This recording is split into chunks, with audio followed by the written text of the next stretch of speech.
Ndagarutse nk'umuhungu wanyu ingoma ikibungo aho yavukiye, ngarutse mu isura nshya nk'abamenyereye rwose abashyigikiye abakandida ba FPR.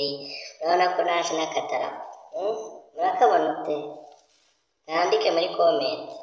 Kandi abantu bapfobya u Rwanda n'abahakana u Rwanda n'ibigarashi byose biri hanze y'u Rwanda bishaka gutera u Rwanda ndabinereye uno munsi. Ndagira ngo mbabwire ngo njyewe nshyigikiye FPR n'umukandida wayo ari we Paul Kagame uyoboye u Rwanda uruhetse.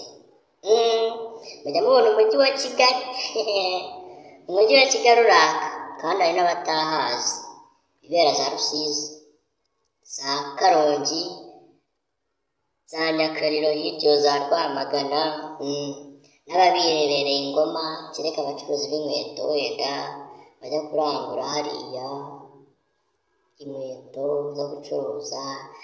Yes, nk'uko mubizi ndi wa muhungu wanyu akajwi kamenyerewe.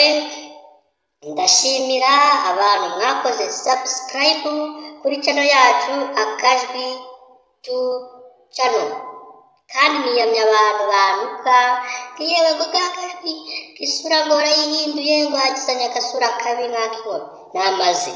Mwebwe mufite udusura twiza, ariko kandeke gusebya, kandeke gutukana. Mfite idarapo rya FPR Inkotanyi yatugejeje heza ibohora u Rwanda. Umuntu udakunda FPR nakore subscribe abyiyorere, ariko uzi ko azatora perezida Paul Kagame wayikore. Dushyigikira abanyarwanda aho bari hose. Twiteguye itariki 15 ni ku Gipfunsi, kandi bitavuze ngo buri muntu wese arahezwe kuko ufite irangamuntu. N'abari Canada mwese n'abadiaspora muzatora ku itariki 14, muzatora mbere y'abandi bose. Muzahitemo neza cyangwa se barangirireho. Rwanda rwaciye muri byinshi, rwagize ubutegetsi bubi mbere ya jenoside, ku buryo abanyarwanda turi hanze twabuzwaga gutora ndetse no gutaha mu gihugu. U Rwanda rwaruze. Sasa rero perezida byabikuyeho, perezida Paul Kagame oye oye oye oye oye. Ntituzamutererana, tuzamutora 100%.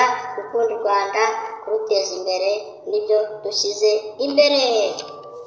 Kora subscribe, comment, like, cyangwa ajye mugaragaza ko mwabi